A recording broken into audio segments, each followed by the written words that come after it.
चिंतन बिना एक भी मिनट निकल जाए उसके लिए पश्चाताप करो। मेरा तो ये समय व्यर्थ में क्यों निकला? माता कुंती ने इसलिए तुझको मांगा, यदि दुख नहीं मांगा होता तो आज मेरी आंखों के सामने गोपाल कैसे खड़ा होता। पर भगवान मेरे पुत्रों और मेरे बेटे के जीवन में दुख आया, जब भी दुख आया तुम्हें पुकारा और तुमने याद करके उनकी प्राण रक्षा की। भगवान बोले बुआ जी मैं दुख अब तुम्हें नहीं दे सकता, बहुत दुख भोगा तुमने। कुंती बोली कष्ट नहीं दे सकते तो केवल एक काम कर सकते हो। बोले क्या? तो कुंती बोली ये जो स्नेह की डोरी है ना, इसे आप तोड़ दीजिए। ये संसार रूपी स्नेह की डोरी को जो है मेरा अपना, इस डोरी को आप तोड़ दीजिए। मेरी पत्नी, मेरा बेटा, मेरा मकान, मेरा दुकान। देखिए हम लोग अपनी पत्नी और बेटे के लिए भजन माला कभी फेरते क्या कि मेरी पत्नी मेरा बेटा? कभी माला को फेरा है आपने? एक बार एक लाला जी आए और कहने लगे महाराज जब भी मैं माला पर भगवान का भजन करने बैठता हूं तो नींद आ जाती है। तो हमने कहा लाला जी जब आप नोट गिनते हो उस समय आपको नींद आती है क्या? तो लाला जी बोले महाराज बनिया का बेटा हूं, उस समय नींद कैसी आएगी? अरे आती है तो वो भी उड़ जाती है। तो हमने कहा कि लाला जी आप नोटों को अपना समझते हो ना, भगवान को अपना नहीं समझते। अगर नोटों भगवान को अपना समझते तो कभी नींद नहीं आती। क्योंकि मेरे गोविंद समस्त पांडवों को द्रौपदी के साथ लेकर के भीष्म पितामह के पास में गए। रोम रोम में जिसके बाण छिदे हुए हैं, सारा शरीर सैकड़ों बाणों से विच्छेदन रखा है, एक एक बूंद करके जिनके शरीर से सारा रक्त निकल चुका है। जब भीष्म पितामह ने पांडवों सहित गोपाल को आते हुए देखा, मनी मन गोविंद को प्रणाम किया, हाथ तो छोड़ नहीं सकते थे, अश्रु प्रवाह करते हुए बोले कि मेरी मृत्यु को सुधारने के लिए गोपाल आज आपको आना पड़ा, बहुत बड़ी कृपा की, बड़ा पुण्यात्मा हूं मैं। कृष्ण का पितामह है, प्रणाम करता हूं आपको। आपके पौत्र पांडव आज हस्तिनापुर के सम्राट बन गए हैं, आपसे आशीर्वाद लेने आए हैं। प्रणाम करते हैं। द्रौपदी भी आई है साथ में, यानी उपदेश करिए। आपके जीवन का जो लंबा अनुभव है उसके माध्यम से इनका मार्गदर्शन कीजिए। भीष्म पितामह ने कहा सब कुछ जानते हुए भी गोपाल किसी को आदर देना हो तो आपसे सीखना होगा। मैं क्या उपदेश करूं गोपाल, तुम आदेश करते हो तो अवश्य कहूंगा। भीष्म ने आंखें खोल करके पांडवों को देखा और कहा दान धर्मान राज धर्मान मोक्ष धर्मान विभाग सह। भीष्म ने पांडवों को सबसे पहले बताया कि बेटा तुम भारत के राजा बने हो, ये प्रसन्नता की बात है, लेकिन तुम गृहस्थ को आलसी नहीं होना चाहिए। ज्यादा से ज्यादा श्रम करके धन से कमाए, धन खूब कमाए, लेकिन जितना धन कमाओ उसका 10वां भाग दान के लिए रखो। तन पवित्र सेवा किए,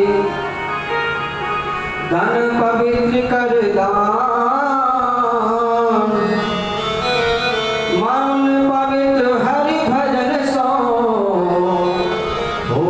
त्रिविध कल्याण। शरीर पवित्र होता है सेवा करने से, धन पवित्र होता है दान करने से, और मन पवित्र होता है गोविंद का कीर्तन करने से। ये बात आजमा के देखना, किसी कुएं पर कई साल तक पानी नहीं खींचो उसका,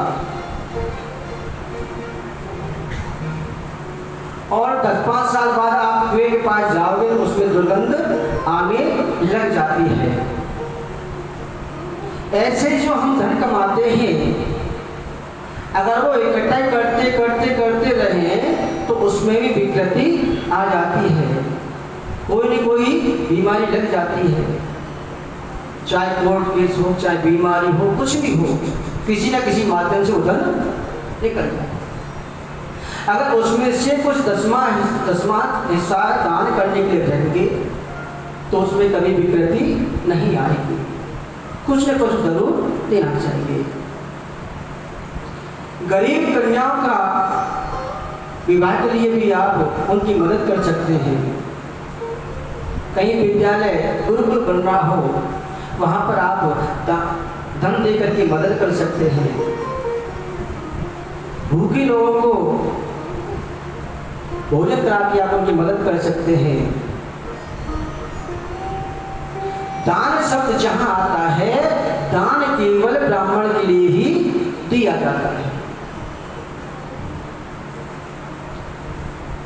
दूसरी बात ये मैं कहता हूँ, तुम राजा हो और राजा के लिए पहला कर्तव्य है कि अपने प्राणों की बलि लगाकर भी उसमें आप सहभागी मत बनो। अगर तुम्हारी आंखों के सामने कोई पाप होता हो तो उसे रोकना चाहिए। इतनी बात है, भीष्म पितामह समझा ही रहे थे कि द्रौपदी को हंसी आ गई। भीष्म पितामह ने कहा, बेटी क्या बात है, आप हंसी क्यों? तो द्रौपदी ने कहा, बाबा मेरा कोई मतलब नहीं था हंसने का, लेकिन आप ही हंसी। तो भीष्म पितामह ने कहा कि पुत्री, बेटी, अच्छे घर की जो नारियां होती हो बिना प्रयोजन के हंसती नहीं है, बिना कोई कारण के हंसती नहीं है। तुम्हें तो बताना ही पड़ेगा कि तुम हंसी क्यों। तो द्रौपदी ने कहा कि बाबा आज तुमको धर्म की बात याद आ रही है। वो समय भूल गए जब दुष्ट दुशासन ने भरी सभा में मेरा चीरहरण करने का दुस्साहस किया था। वो सब आपकी आंखों के सामने हो रहा था। और सबसे पहले मैंने आपसे कहा था कि जो जुए में खुद हार गया हो, क्या वो अपनी पत्नी को जुए में हारने का अधिकारी है? दूसरी बात कि एक रजजुला स्त्री को बड़ी सभा में कीट पकड़ने लाया गया और मैंने आपके सामने कहा, आप चाहते तो दुष्ट दुशासन की हिम्मत नहीं होती कि मेरी साड़ी को भी टच कर जाए, और तुम आज कहते हो कि अपनी आंखों के सामने पाप नहीं होने देना चाहिए। तो बाबा आज आपने ये पाप क्यों किया? वो पाप आपने भी तो किया है। जो भीष्म पितामह जीवन में कभी नहीं रोया, आज वो हिचकियां दे करके बहुत जोर से रोने लगा।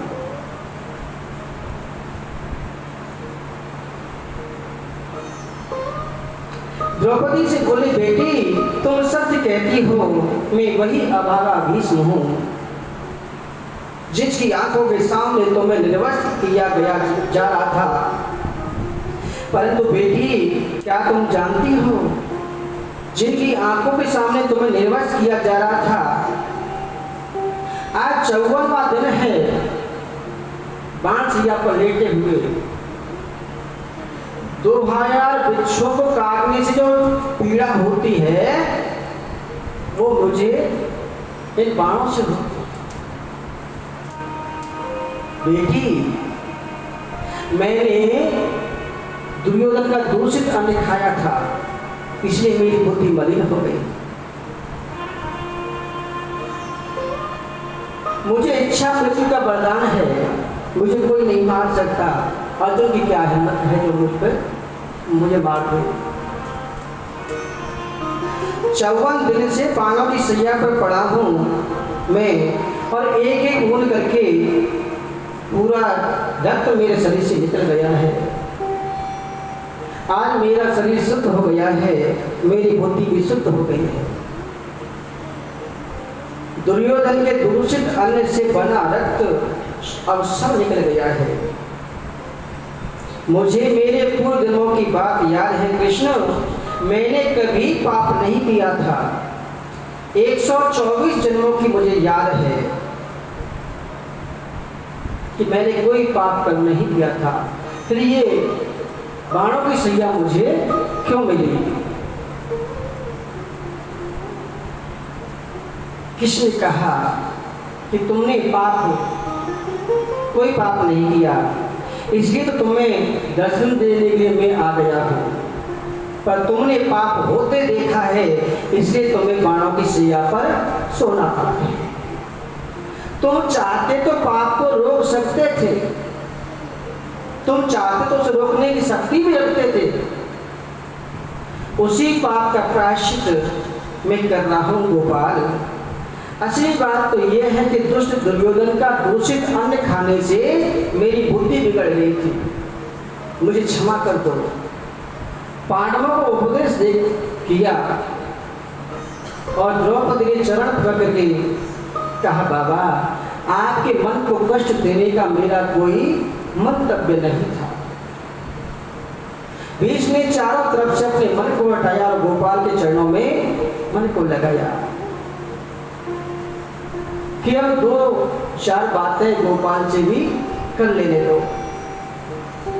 पितामह श्री कृष्ण से कहते हैं कि हे गोपाल, मैंने जीवन में कभी कुछ मांगा नहीं आपसे, केवल आज कुछ मांगने की आकांक्षा है मेरे मन में। प्रभु ने कहा, बोलिए क्या चाहिए? भीष्म पितामह ने कहा कि मेरी एक पुत्री है मति, उसको मैं आपके साथ शादी करना चाहता हूँ। पांडवों ने सोचा कि ये ब्रह्मचारी है, बाल ब्रह्मचारी है, कि पुत्री कहाँ से आई? सरसैया पर पड़े भीष्म कहते हैं कि मेरी पुत्री का नाम है मति यानी बुद्धि। अपनी बुद्धि रूपी पुत्री आपको समर्पित करना चाहता हूँ। भीष्म कहते हैं, आप जैसा कृपालु कौन हो सकता है गोपाल? अपनी बात नीची न हो जाए इसकी परवाह आप नहीं करते। उनकी तो एक ही आकांक्षा रहती है कि भक्त की बात कभी नीची न हो जाए। मेरे गोविंद ने प्रतिज्ञा की थी कि मैं युद्ध में शस्त्र नहीं उठाऊंगा, तो मैंने भी एक प्रतिज्ञा की थी कि आज जो हरे ही शस्त्र न कहाऊं, तो लाजो गंगा जमनी को मैं शांतनु सुत न कहाऊं। यदि मैंने कृष्ण के हाथ में शस्त्र न उठवाया तो मैं गंगा का पुत्र नहीं कहलाऊं, शांतनु बिहारी नहीं कहलाऊं। भीष्म ने प्रतिज्ञा की थी।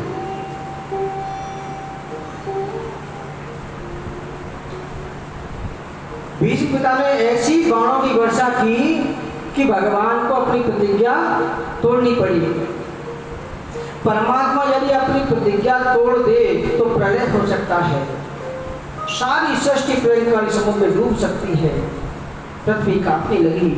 कृष्ण का जो वस्त्र था दुपट्टा वो नीचे गिर गया और उसे उठाने के लिए नीचे जब भगवान झुके तो पृथ्वी को समझाते हुए बोले कि देवी तुम चिंतित मत हो, मैंने भक्ति की प्रतिज्ञा की रक्षा के लिए अपनी प्रतिज्ञा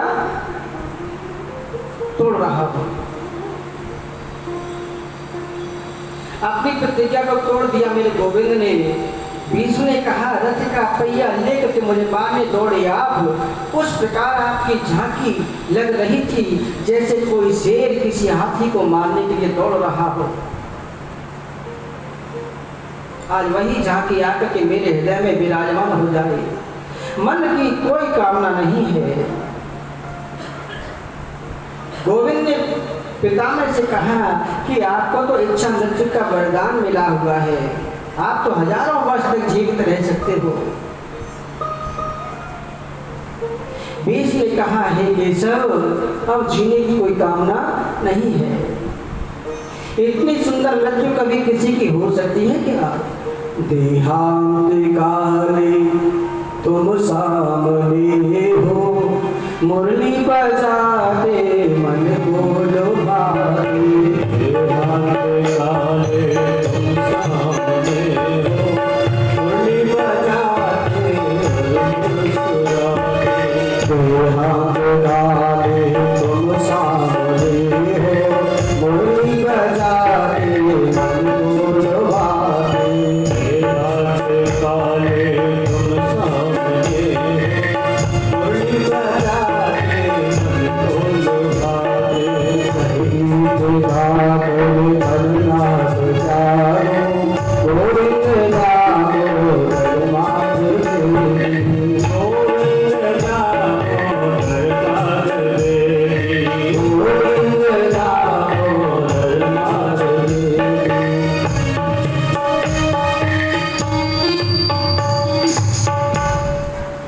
मुझे चरणों से लगा ले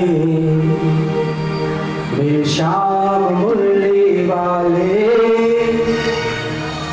मुझे चरणों से लगा ले मेरे श्याम मुरली वाले। मुझे चरणों से लगा ले मुझे श्याम मुरली वाले। मेरी सांस सांस में तेरा, श्वास श्वास में तेरा, मेरी सांस सांस में तेरा, मेरी सांस सांस में तेरा है नाम मुरली वाले।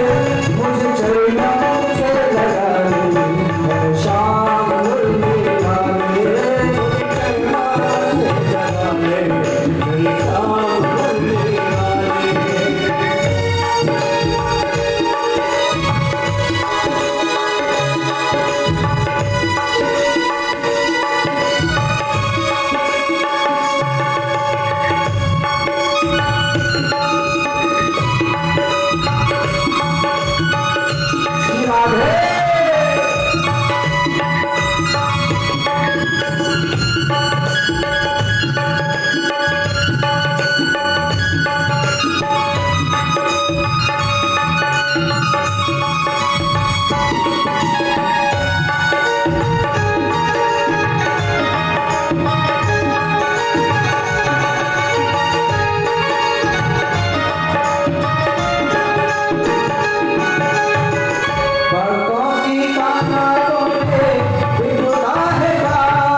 भीष्म बोले मैं कितना भाग्यशाली हूँ, कितना मेरा प्रारब्ध है कि साक्षात मुरली मनोहर मेरे गोविंद मृत्यु के समय मेरी आंखों के सामने खड़े हुए हैं।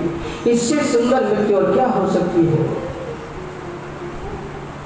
भीष्म ने अपलक नेत्रों से कृष्ण की ओर देखा और देखते देखते अपने पंच भौतिक शरीर को त्याग दिया।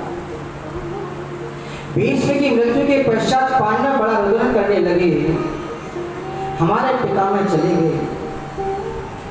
गोविंद ने कहा रोना नहीं चाहिए, ऐसे महापुरुष के रोना क्यों, मेरे नाम का कीर्तन करो। बार बार प्रभु ने पांडवों को सुंदर शिक्षा प्रदान की।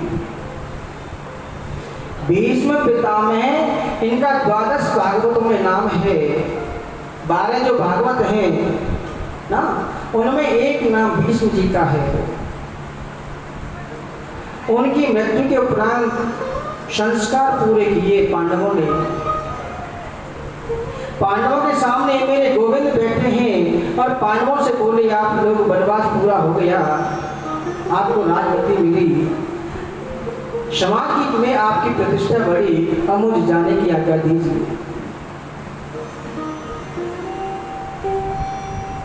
युधिष्ठिर ने अर्जुन को कृष्ण के साथ भेजा, जाओ कन्हैया को द्वारका छोड़ कर किया हो। प्रसाद शिखरारूढ़ा पूर्णानोदिरक्षया बभ्रसा कुसुमै कृष्णं प्रेमं विलास्मते क्षणम्। अपने महल की अटारियों पर खड़ी होकर के कुरुकुल की नारियां श्री कृष्ण को विदाई दे रही है। श्री कृष्ण ने बुजुर्गों को प्रणाम किया। सात्यकी उद्धव आदि सब श्री कृष्ण के साथ में हैं। अर्जुन भी कृष्ण के साथ में गए। आज द्वारका वासियों को जैसे पता चला कि पांडवों को विजय दिला करके गोपाल आ रहे हैं, पूरे मार्ग पर पुष्पों की बारिश करके जगह जगह तोरण लगा रहे। अपने महल में प्रवेश करते ही गोविंद ने माता पिता के चरणों में सिर रख के प्रणाम किया। देव की रोहिणी के चरणों में सिर रख के प्रणाम किया।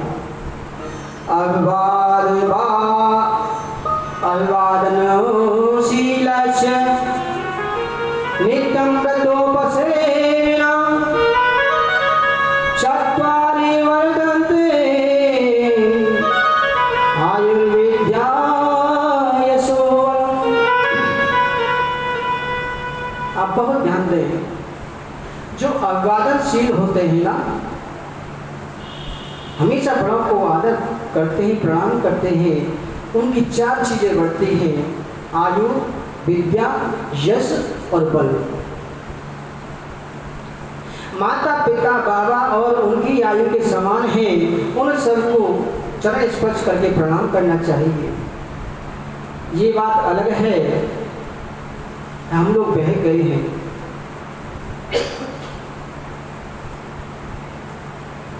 शास्त्र कहते हैं वो माँ अपने पुत्र की शत्रु है जो अपने बालक को सुंदर शिक्षा नहीं दे पाती।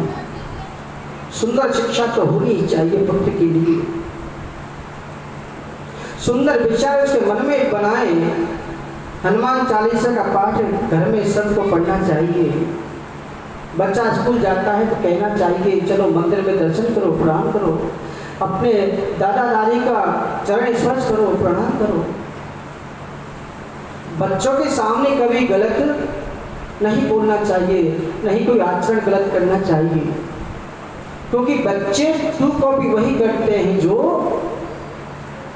हम लोग अपने माँ बाप के साथ करते हैं। द्वारका के नाथ हैं द्वारकाधीश, लेकिन माता पिता के चरणों में सिर रख के प्रणाम किया। और जैसे ही कन्हैया ने माँ को प्रणाम किया, माता देवी के नेत्रों से आंसू की धार में चली और उठा करके गोविंद को अपने हृदय से लगा दिया। देवी मैया ने कहा कितना बड़ा राजा है मेरा पुत्र, लेकिन कितना विनम्र है, कितना विनयी है। सुष्ठु काष्ठानि मूर्खांच न नमन्ति कदाचन, नमन्ति फलिनो वृक्षा, नमन्ति गुणिनो जनः। जिस वृक्ष में ज्यादा फल होंगे ना वो नीचे की ओर झुकेगा, और जिस व्यक्ति में गुण ज्यादा होंगे वो नीचे की ओर झुकेगा। सूखी हुई लकड़ी कभी झुक नहीं सकती, टूट तो सकती है लेकिन झुक नहीं सकती। मेरे गुरुदेव कहा करते हैं कि जो वास्तव में बड़े होते हैं ना वो विनम्र होते हैं, वो विनयी होते हैं, और जो गलती से बड़े हो जाते हैं ना उनमें विनम्रता आने में कई पीढ़ियों का समय लग जाता है। एक बार एक मास्टर जी थे, उनका एकलौता पुत्र था, दो पुत्र थे, सॉरी उनके दो पुत्र थे।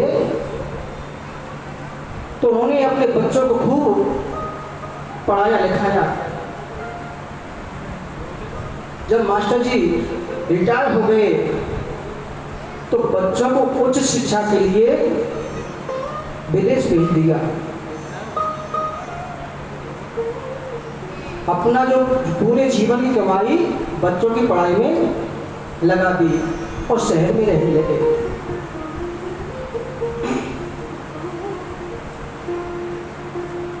एक बेटा डॉक्टर बन गया और दूसरा बेटा इंजीनियर बन गया। दोनों ने विदेश में ही शादी कर ली और वहीं बस गए। माता पिता का जब तक हाथ पैर चलते रहे तब तक कोई दिक्कत नहीं आई, लेकिन अब बुढ़ापा तो सबको आता है महाराज।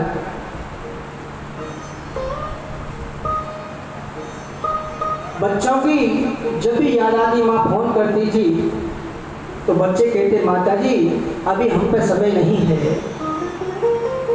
ऐसा करते हैं, मैं डॉक्टर साहब को कहता हूँ वो आपकी देखभाल करते रहेंगे, दवाई देते रहेंगे।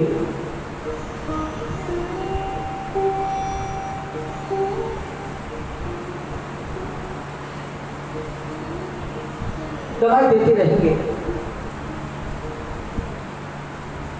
माँ बहुत सोचती थी कि बच्चों की बहुत याद आती है। एक दिन याद करते करते रात्रि को माता को फाले से पड़ गया।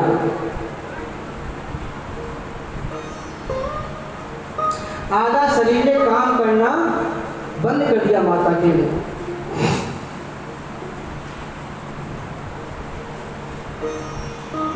बाप ने पुत्रों से कहा कि बेटा तुम्हारी माता श्री को फालिस मार गया है, आप लोग आ जाओ ना, इनकी देखभाल करवा करके। जो डॉक्टर था उसने कहा कि पिताजी अभी हम पर समय नहीं है, ऐसा करते आप जो है छोटे वाले से कह दो वो आ जाएगा। तो पिताजी ने छोटे बेटे को जब फोन किया कि तुम्हारी माता श्री को फालिस पड़ गया है, आप आ जाओ, उसने ही बहाना लगा दिया कि बच्चों की पढ़ाई चल रही है, नौकरी का हर्ज होता है, आप ऐसा करके मैं डॉक्टर को बोल देता हूँ उनके ध्यान आपको रखिए, आपका ध्यान रखिए। मास्टर जी का केवल एक ही काम था, अब दिन भर अपनी पत्नी की सेवा करते रहते थे।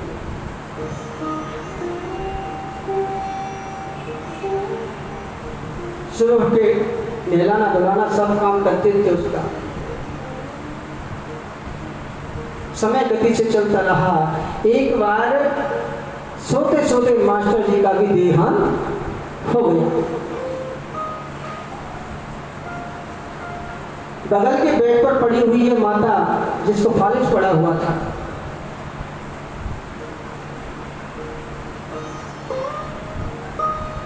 अब सुबह 6 बज गए, 7 बज गए। उस माता ने सोचा कि ये अभी तक उठे क्यों नहीं। ये सुबह सुबह उठ जाते थे, आज कैसे नहीं उठी? मन में घबराहट होने लगी।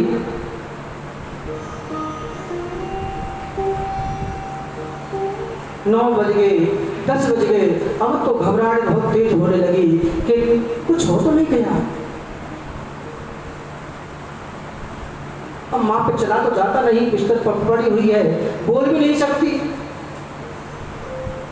तो पैर से खिचर के नीचे जमीन पर गिर पड़ी और घसीटते मास्टर जी के बेड की तरफ पहुंची। बोल तो सकती नहीं, बोली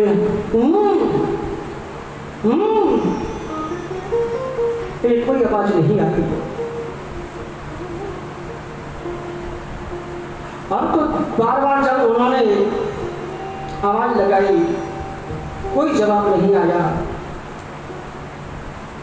तो उन्होंने एक टेलीफोन रखा था।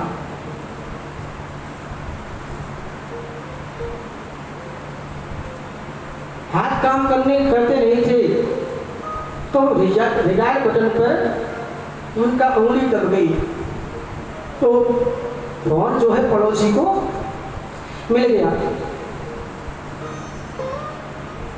लेकिन उधर से हेलो हेलो की आवाज आई, तो इधर से कोई बोले नहीं, कि बोलना तो जानती नहीं वो। कई बार उसने हेलो हेलो बोला, कोई जवाब नहीं मिला, तो समझ गए कि आज मास्टर जी को कुछ हो गया। पड़ोसियों ने दरवाजा तोड़ करके देखा तो मास्टर जी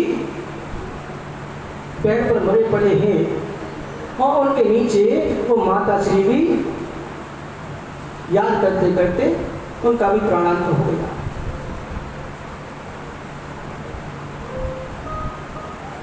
तो पड़ोसियों ने उनके पुत्रों को फोन मिलाया, तो उधर से आवाज आई कि बाबूजी, हमने डॉक्टर को बोल दिया है, वो माताजी और पिताजी की दवाई लेकर के आता ही होगा। तो उस पड़ोस ने कहा, अरे तो पुत्रों, तुम्हारी जैसी औलाद होना भी बहुत बड़ा गुनाह है। ऐसे घर का क्या करोगे जो तुम्हारे माता पिता तुम्हारी याद करते करते आज उनका प्राणांत हो गया। तो आज की औलाद इस तरह माँ बाप का, हम बच्चों को भेज तो देते हैं, लेकिन कोई जरूर नहीं वहां से लौट करके वो आए। यहाँ पे किस चीज की कमी है? बच्चा जब पास में रहता है तो माँ बाप को जीने की उमंगें बढ़ती रहती हैं, और बच्चा यदि माँ बाप से दूर रहे तो जीने की चाह भी खत्म हो जाती है। ऐसे पैसे का क्या करोगे? ऐसा पैसा किसी काम नहीं आता। तो भगवान हमेशा अपने माता पिता के चरणों में वंदन किया करते थे।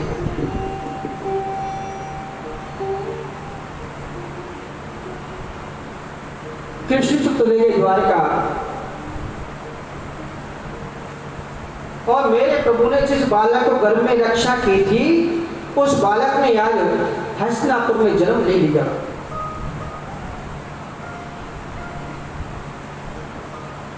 उस बालक ने आज हस्तिनापुर में जन्म ले लिया। इसी का नाम परीक्षित है। ये अभिमन्यु का बेटा है, जिसने अपने पिता का मुख नहीं देखा था। जब ये 3 महीने का था गर्भ में, तभी इसके पिता का वध कर दिया गया था युद्ध में। और जैसे ही इसने जन्म लिया, और जन्म लेते ही पालकी मार करके बैठ गया और चारों तरफ देखने लगा। लाखों नर नारी बच्चे को देख रहे हैं। पांडवों और कौरवों के वंश में एक यही बालक ऐसा हुआ है जो पालती मार करके बैठ गया। व्यास जी ने उस बच्चे का नाम परीक्षित रखा, लेकिन बालक चारों तरफ देखता है और नेत्र में आंसू है, निराश हो रहा है। महर्षि वेदव्यास के चरणों में युधिष्ठिर ने प्रणाम